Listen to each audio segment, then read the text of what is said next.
Hey folks, today we are taking a look at a Royal Blood tune called Typhoons that I covered recently in a video. We'll just go through track by track, see how I recorded it, how I mixed it, and hopefully you'll find something here that's helpful and interesting. I love watching this kind of stuff in terms of picking up little tips and tricks, and I'm always trying to get better at recording, so yeah, I hope you dig it. First things first, we're here in Logic Pro 10. This has been my DAW of choice for a very long time now, like 15 or more years or something like that. So I'll go ahead and play a bit of the song so you can see what we're working with.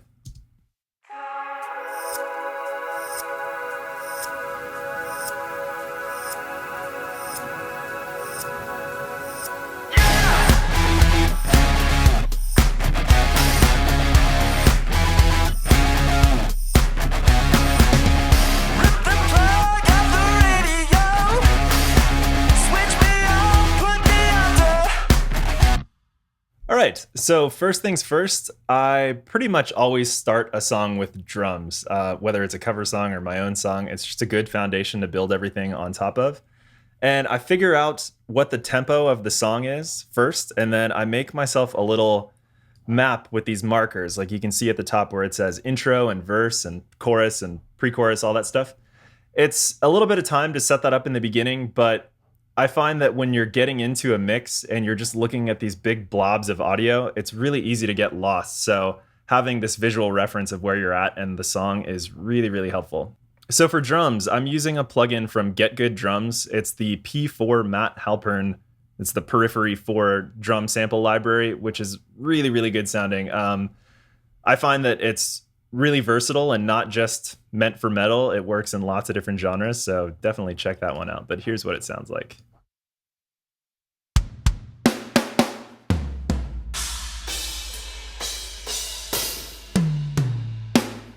So I'll go ahead and play some of the MIDI for you. It's a pretty time-involved process to program drum MIDI, but once you've been doing it for a while, you get into a bit of a flow and you can end up getting really good results pretty quickly. So here's the drums on their own.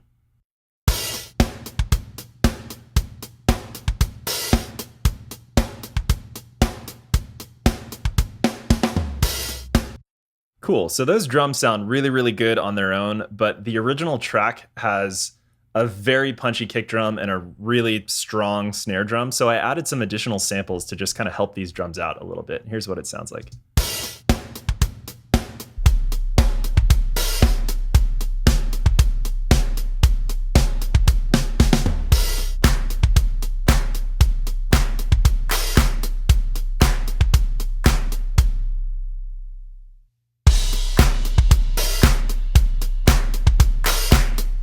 So nothing too fancy going on there. It's all just stock Logic samples. For the kick, I'm using this drum synth plugin.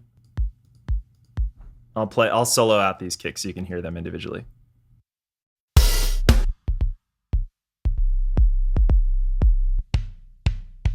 Same with the snare.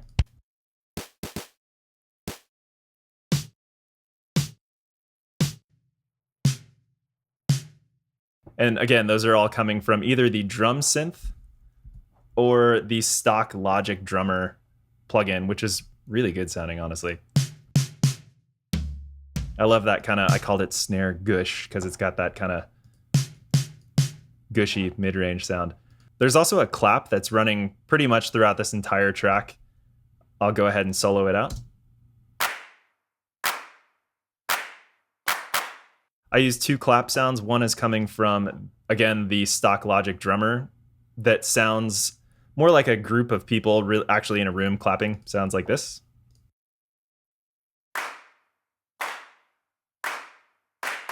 And then the one from the drum synth is that classic 808 kind of clap sound. So together.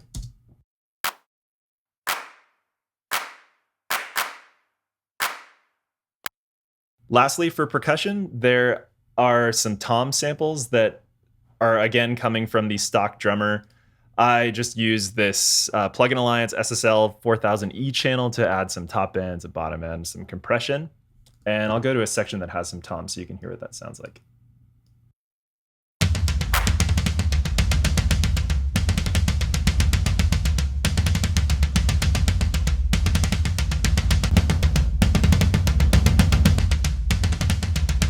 So the SSL is really cleaning up the low mid-range and making them cut through the mix a little bit more. So here's all of the drums together.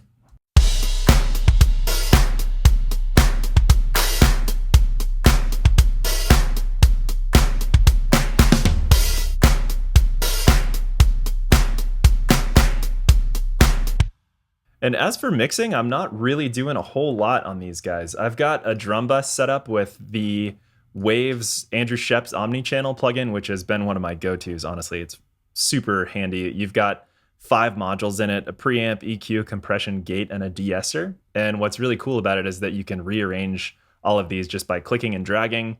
And I'll show you, here's the drums with the drum bus on.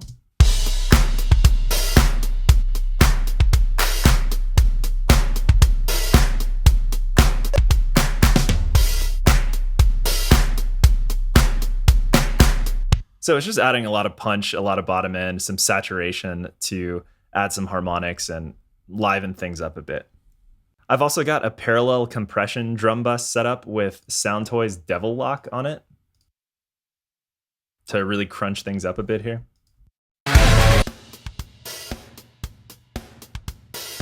And I just blend this in beneath the drums. Again, it just kind of fills things out a little bit. All right, moving on down the list, we've got this really cool, what sounds like a reverse tambourine and a shaker together. It serves as the intro to the song, but it also shows up again in both choruses to kind of lift things up. It's one of those, it's really subtle. You might not know that it's there, but when it's missing, you miss it. So here's chorus 2.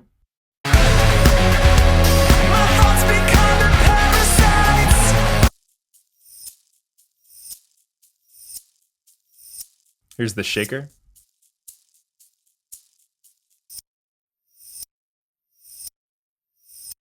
And again, I just made those with the stock Logic drummer.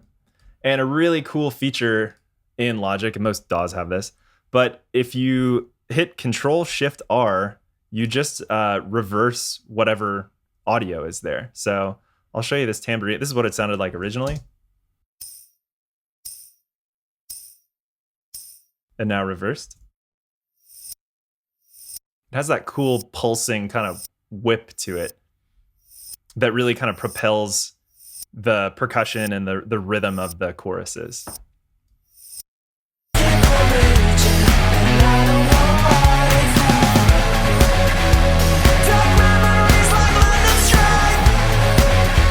So again, really subtle, but it's a cool trick to add these rhythmic elements to choruses and parts that you want to lift up a little bit. All right, next up is a subtle bit of percussion. It's just some bar chimes that show up during the pre-chorus. I've got 2 of them together. It's the same sample, but I reversed one of them. It sounds like this. A bit of that Disney magic there.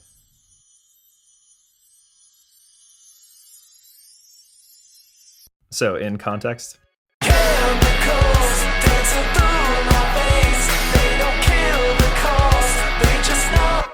Again, it's really subtle. I didn't even EQ anything here. I just have it quietly brought up beneath that to, again, add that lift and something interesting that might catch your ear to sort of delineate between these separate parts of the song, like from a verse to a pre-chorus. And then lastly, for percussion, there's just some cool kind of special effects stuff. I've got this reverse cymbal going on. I reversed it the same way that I did with the tambourine, but it's a really cool effect to make your choruses or drops just hit a little bit harder. So here it is in context.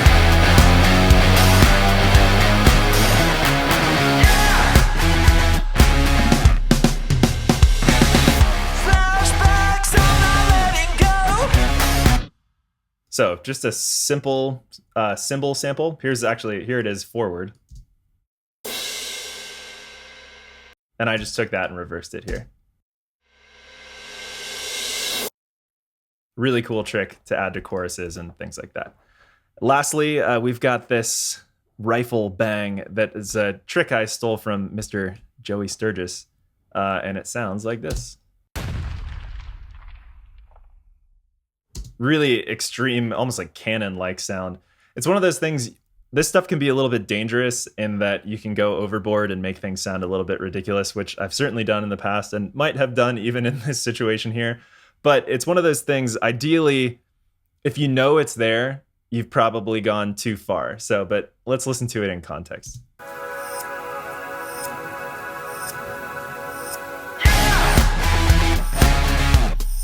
So you probably can't hear it all that clearly. It just adds some additional kind of weight to a drop. Here it is going into verse 2.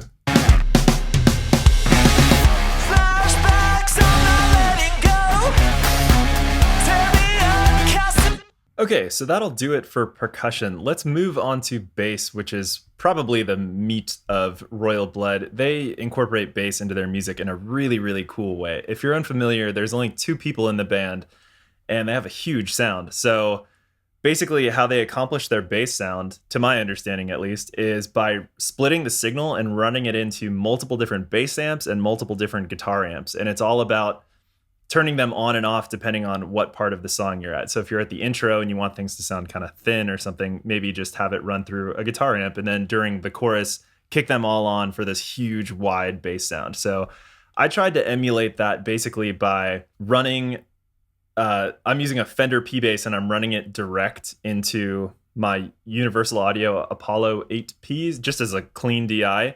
And then I split the signal and I'm running it into tons of different bass and guitar amps. So it looks a little bit insane having all of these bass tracks going on, but it's the same performance that is split into these different bass amps and guitar amps. And again, I'm using all amp sims, just basic Logic stuff, and then some other cool plugins that I've got. So there's so many tracks here, we don't have to get into all of them, but I'll show you what the bass sounds like on its own. I'll play the chorus. Oh, let's go with the verse here.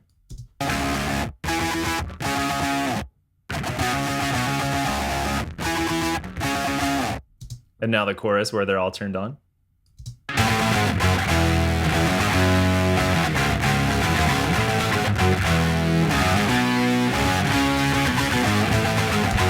Cool, so we've got normal bass signals, bass running through guitar amps, bass with octaves up and octaves down. All right, so let's take a look at the first bass on here. I'm running it through the stock Logic pedal board and using the Monster Fuzz, which is on almost all of the bass tracks here. It's a really cool sounding effect.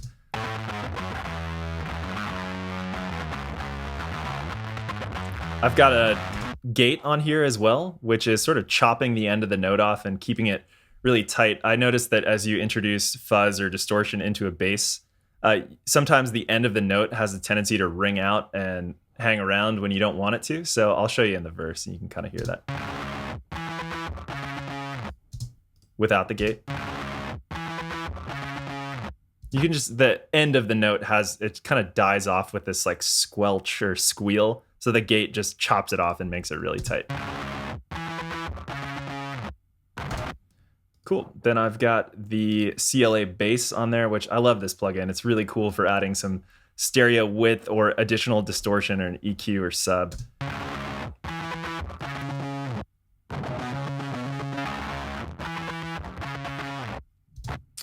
All right. And then lastly, we've got the FabFilter Pro Q2, just taking out some of the low end here.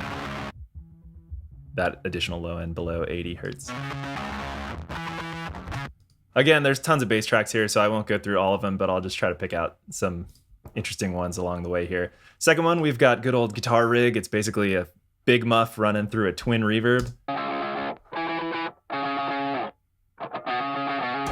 For that honky mid-range, kind of peaked mid-range sound. We'll go to the chorus where they're all active.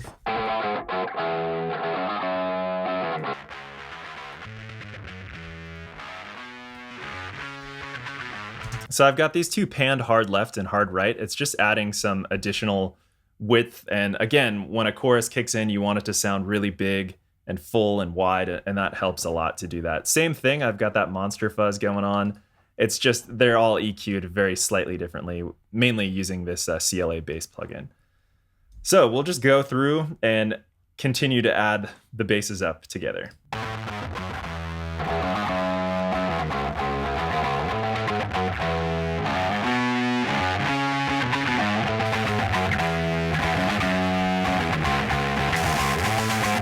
So this one's pretty ugly sounding, but in the mix, it really helps things cut through.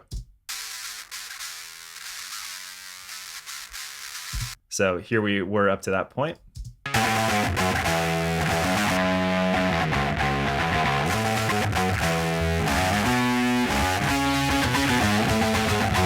So here's another cool one. This track has the stock Logic pitch plugin on it that's just adding an octave up.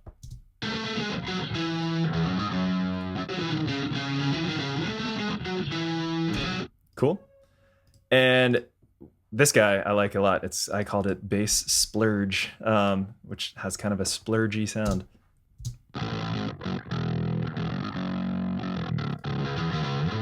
So this is running through the Neural DSP archetype Pliny. And I've got one of my favorite plugins from Sound Toys. It's called Little Altar Boy. And it's another way to add an octave down. I'll show you this a little bit more when we get to the vocals. It's a really cool effect.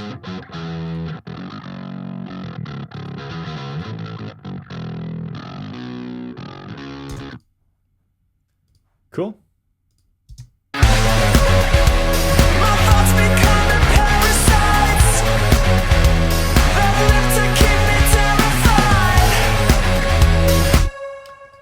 All right, so that's all the basses together. They're running through this bass bus, which has a little bit of processing on it. We've got the Sheps Omnichannel again. I love this plugin.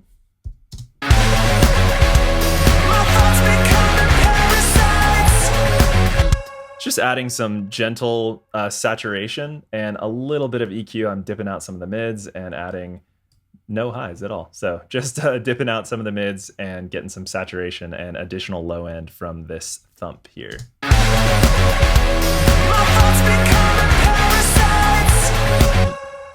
So subtle change.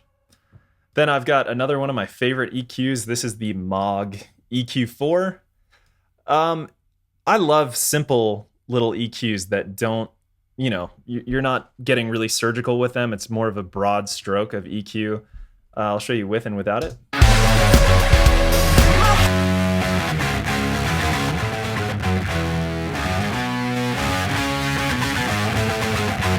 I'm just adding some additional high end. It's got this really cool air knob on it. So at 10K, I'm boosting around 5 dB and adding some 2.5K.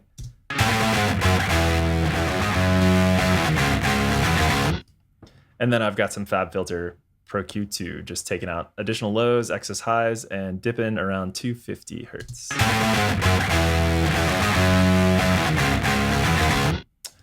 All right, so beneath that bass, I've got some synths going on that are adding some additional clean low end. Let's listen to this same chorus.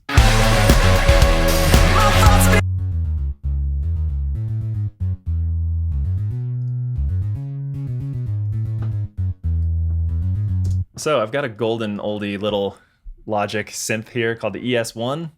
Sounds like this. Just that clean, subby low end that I blend in beneath the bass to have a real consistent low end sound. And then one of my favorite synths called Massive from Native Instruments. It's not doing much here. I just wanted to add some additional flavor and texture.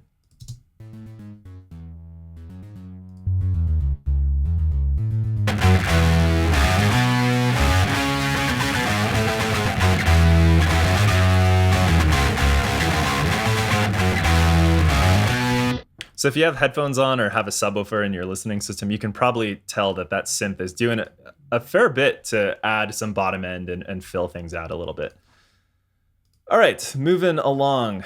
I know that Royal Blood does not use guitars live, but I hear some guitars on some of the tracks. And also I'm a guitar player, so I wanted to add some guitar in here just to fill things out. Let's check this out.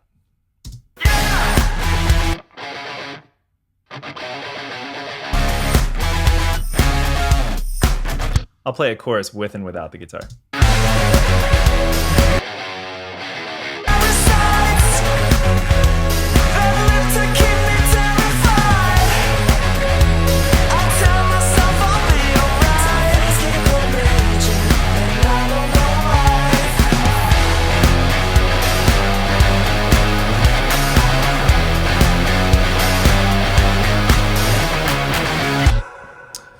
All right, so for the guitars, I'm running a Friedman Steve Stevens head with a single Shure SM57. It's a great sounding head, just Marshall style distortion.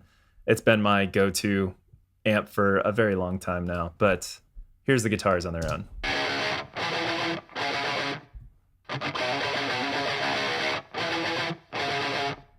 And on the guitar bus, I've got a handful of stuff going on. We've got a Pro Q2, just EQing out some frequencies. Good old Shep's omni-channel that is adding some saturation, a bit of top end.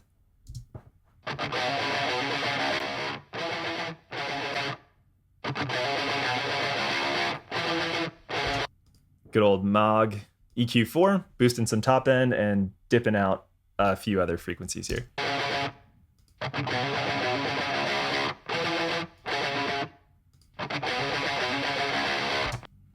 I added another one for some reason, just boosting some additional mid-range there.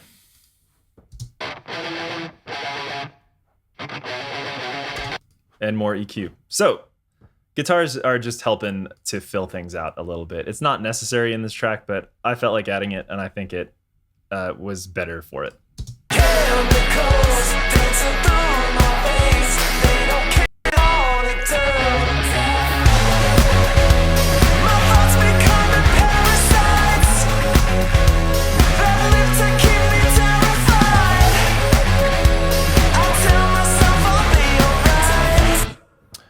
All right, so that'll do it for the heavy guitars.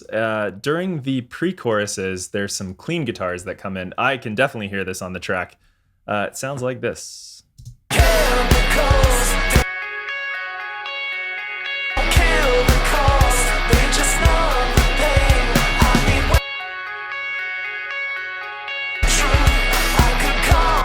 Okay, so pretty simple. We've got that same Friedman just set on the clean channel running through that same 57. I've got some compression with the stock Logic compressor.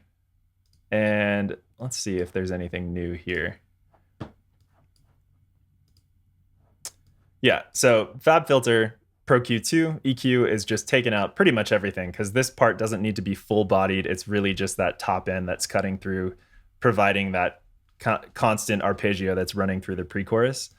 It's also running through Fab Filter's Pro R, which is a great sounding reverb plugin. I'll show you with and without it. Here's just the guitar.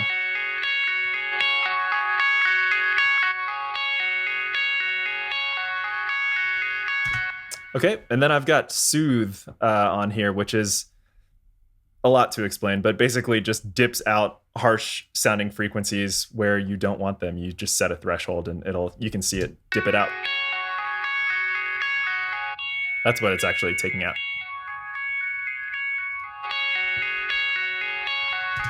Cool, and then I've got that supplemented by a couple little synthesizers. Nothing fancy. They're blended, kind of quiet.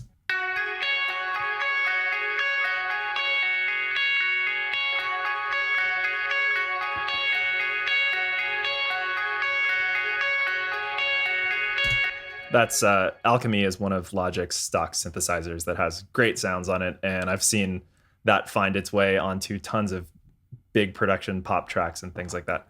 All right, so let's move on to vocals here. It's one of my favorite parts of any song to record, whether it's me singing or someone else, but usually it means that you've built out the rest of the song, so you get to enjoy the fruits of your labor and sing over it. I'm not the best singer, but I really enjoy doing this kind of stuff, so let's take a look.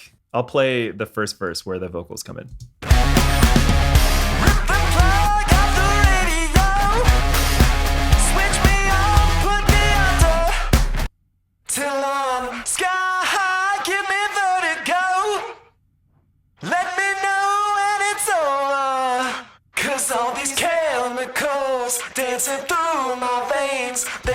All right, so let's look at how these vocals were recorded here.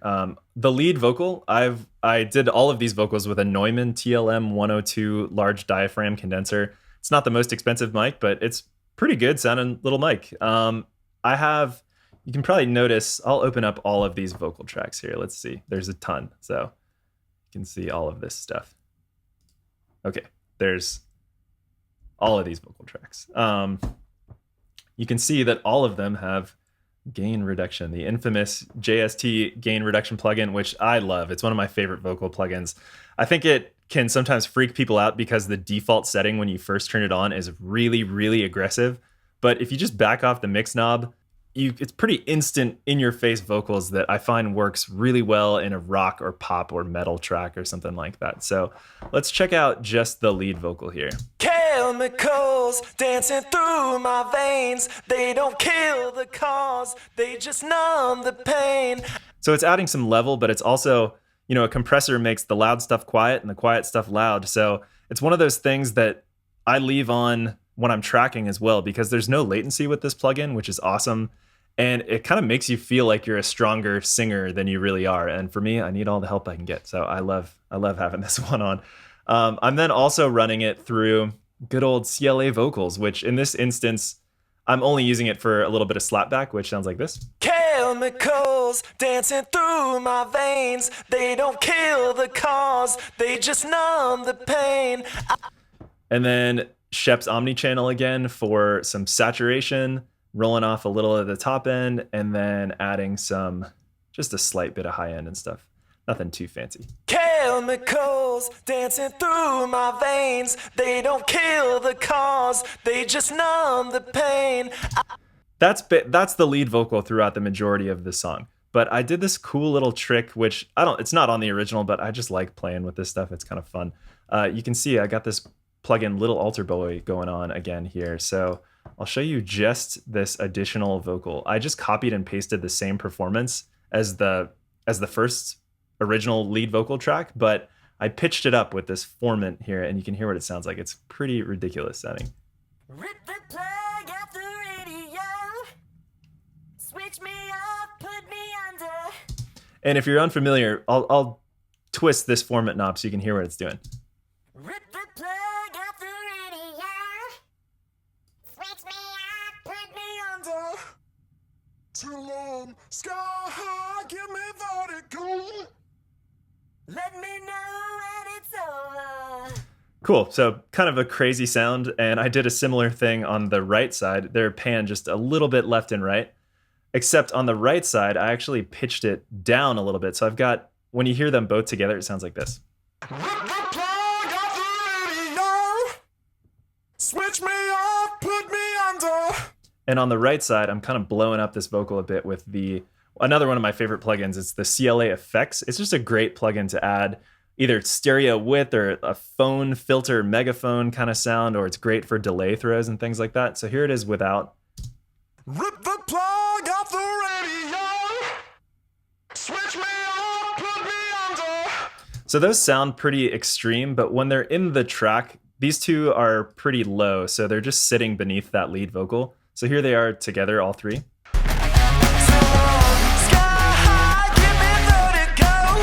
So you don't really hear them all that much when the actual full track is playing, but it's just a cool way to kind of thicken things up and fill things out and really just play with some plugins. So, okay, at pre-chorus 2, here's where the first doubled vocal comes in, like actual double track second performance. Dancing through my veins, they don't kill the cause, they just numb the pain. I need waking up. Again, similar to how those chimes came in and the reverse tambourine and things like that, double track vocals are a great way to add a lift to a performance. And unless you're sort of a geek about recording, you're probably not going to notice that it's there. I don't think the average listener is like, oh, now it's a double track vocal part, but it's an awesome way to bring some additional life and attention to a part that you want to feature. So let's check out these vocals soloed. It's over, 'cause all these chemicals dancing through my veins, they don't kill the cause, they just numb the pain. I need waking up, I should face the truth. I could calm the storm if I wanted to.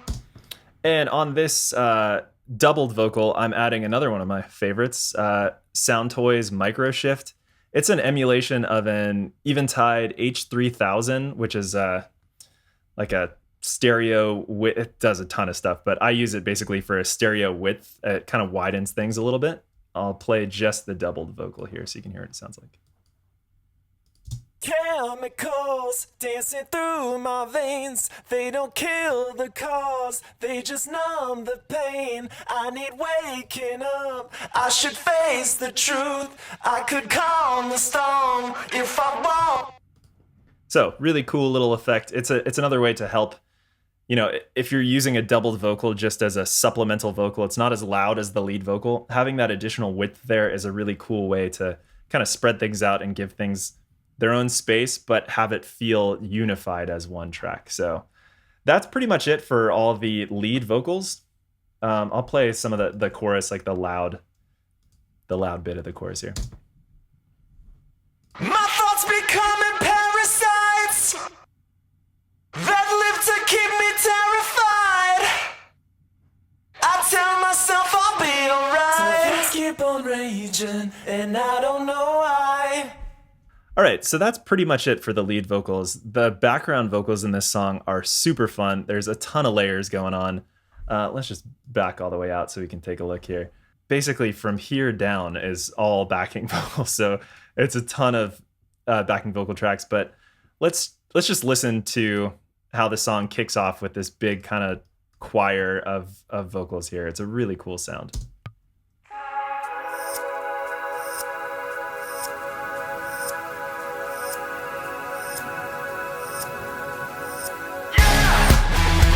So basically, that's just a big C sharp minor 7 chord, I think.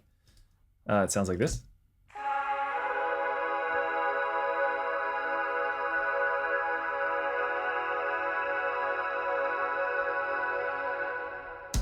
And that happens multiple times throughout the song. Not doing a whole lot with these vocals here. I've basically just got, again, gain reduction on all of them. Simple, quick, easy compression. And I've got this phone filter notch thing going on, which is taking out all the low end and boosting at 1K and 2K, basically. So if I turn that off and we listen to that same part.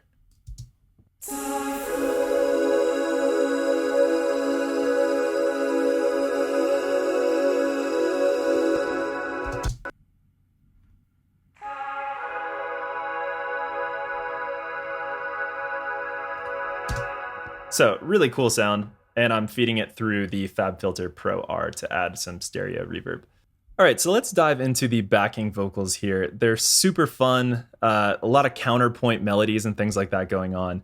So let's check out the pre-chorus and chorus with lead vocals and backing vocals together, soloed out. Chemicals dancing through my veins. They don't kill the cause, they just numb the pain. I need waking up, I should face the truth. I could calm the storm if I wanted to. Cool. So let's listen again with just the background vocals. Chemicals dancing through my veins. They don't kill the cause, they just numb the pain. I need waking up, I should face the truth. I could calm the storm. Then I've got these goofy falsetto ones going on, which are always funny when you solo them out, but it adds a lot to the actual mix. Chemicals dancing through my veins. They don't kill the cause. And then in the second pre-chorus, there's an additional falsetto vocal that's added in there, but it's this static minor 7th note, which adds a little bit of tension. Again, it's all about increasing, as you go from the first chorus to the second chorus or the first verse to the second verse, what are you going to add that's going to add more life or differentiate these parts from one another? You don't have to do that, but I notice in analyzing tons of these bigger production songs, there's always that kind of stuff going on, whether it's adding a shaker or a tambourine. It's something that I try to incorporate in my own music as well. So here is, let's listen to the second pre-chorus. Chemicals dancing through my veins. They don't kill the cause. Now with the lead vocals. Chemicals dancing through my veins. They don't kill the cause, they just numb the pain. There's a really cool counterpoint melody here that happens in the second pre-chorus. Kill the cause, they just numb the pain. I need waking up, I should face the truth. I could. Let's listen to these in context of the song. Cause all these chemicals dancing through my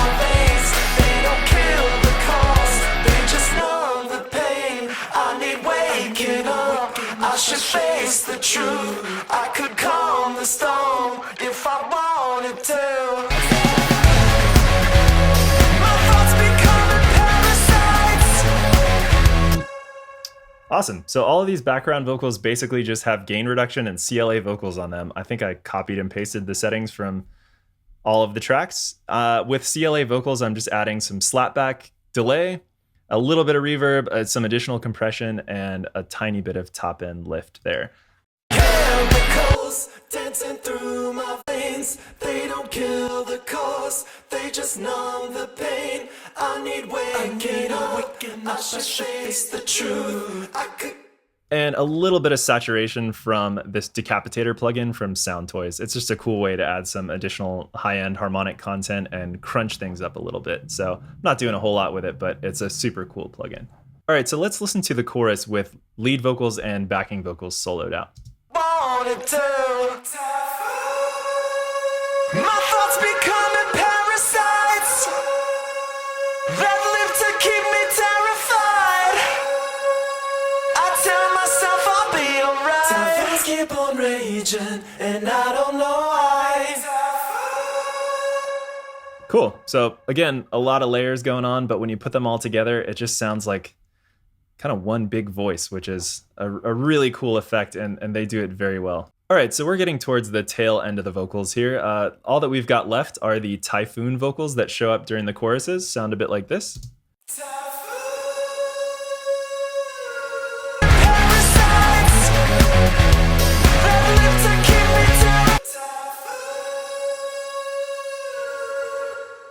So the only thing different going on with these versus the other backing vocals is that they don't have this phone notch EQ on them. And they're also using the Sound Toys little plate reverb, which is just a really natural sounding, great reverb. Those are all being fed through this Typhoon vocal bus. We've got the FabFilter Saturn on here to sort of crunch things up and add some high-end harmonics.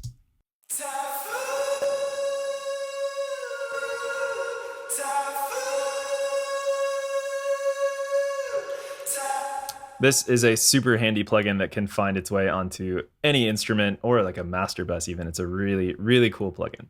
We are at the final vocal track of the mix, and it's a fun one. Simply me just going, yeah! It sounds like this. It's used coming out of the intro and also going into verse 2. I like this effect. It's cool.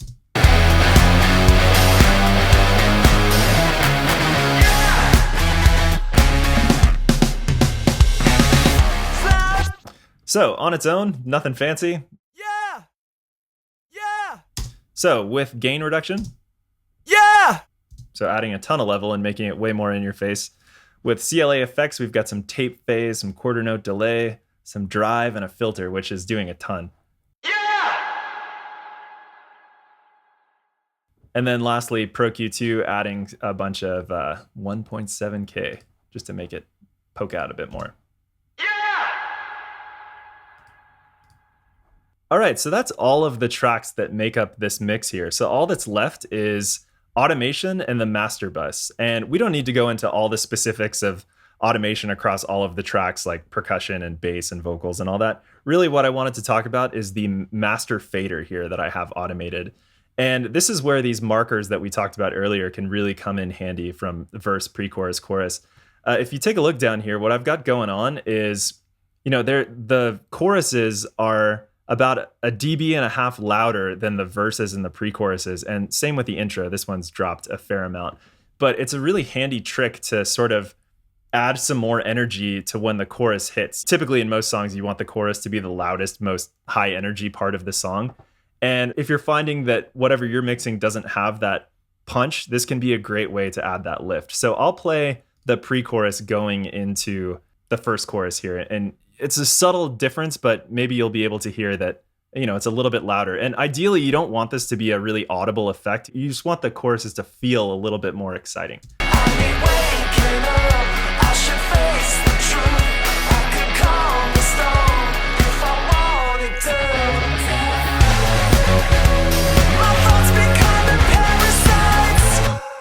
So again, a really subtle thing, but it can just add a lot to make choruses pop out in certain parts like that. Also, that's where all of the production comes in of why we're kicking on an additional bass guitar amp, or this guitar part is coming in, or now this tambourine and shaker kicks in here. All of these things add to increasing the amount of energy during these parts, and I think that's really what it's all about at the end of the day.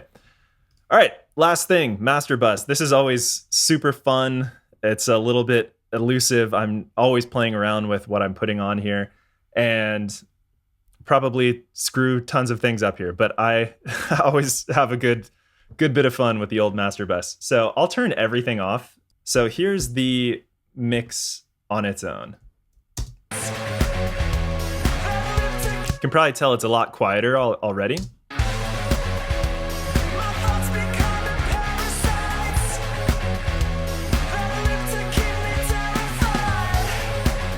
So first up on the master bus, I've got this SSL compressor, an old classic SSL bus compressor that I'm running everything through. Sounds like this. I'll play it without it.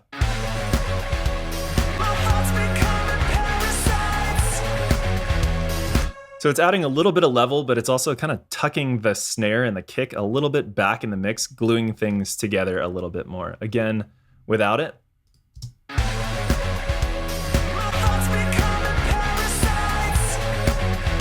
Okay, next up, we've got the Moog EQ4. Once again, I love this plugin. It's great for making colorful EQ choices that aren't so surgical. Just, hey, I want my mix to be a little bit brighter. I'll just crank this air control. So I'll show you what this sounds like.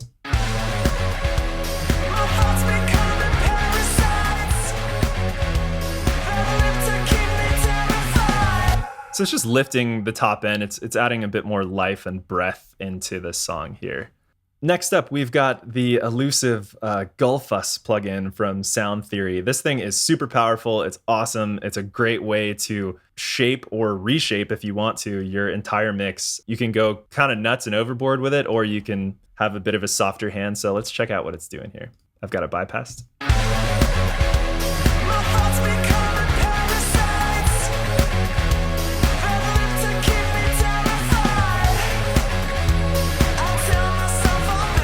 So it's adding a bit of top end, and it's increasing the low end a bit and scooping out the mids a little bit as well. So I'll pull up another instance of this plugin just so I don't lose those settings, and I'll show you how powerful this thing can be.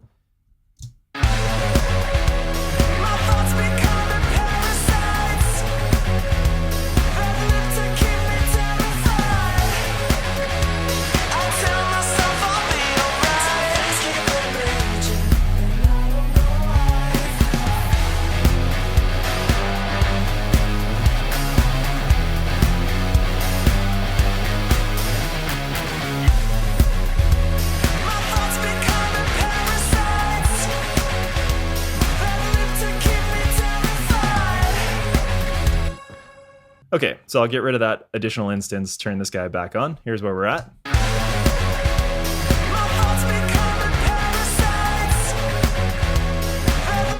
Next up, we've got Soothe 2 once again. I've got this set really subtly. All that it's doing is just any additional pokey frequencies, it's just ducking those back a tiny bit. It's really not doing much.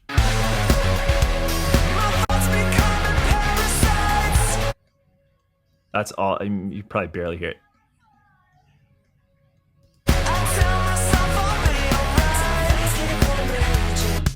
Sometimes I'll use more of a heavy hand with this one.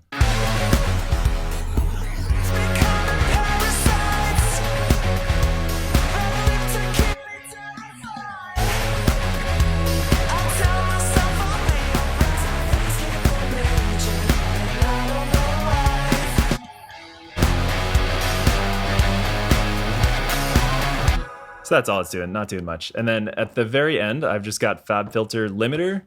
And this is bringing up the overall volume of the entire mix. And I'm really just putting this on here because I made this video for YouTube. So I'm sort of trying to master my track at the same time that I'm mixing it. This one, you're really just going to hear a big increase in volume. So check it out.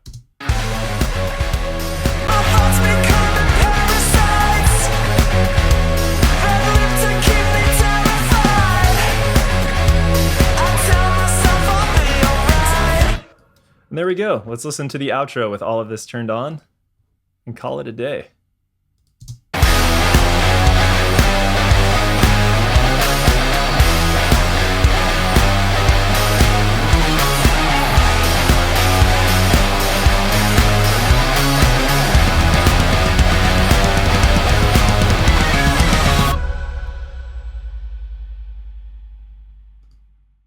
And there you have it. That's how I mixed this song and all of the parts that went into it.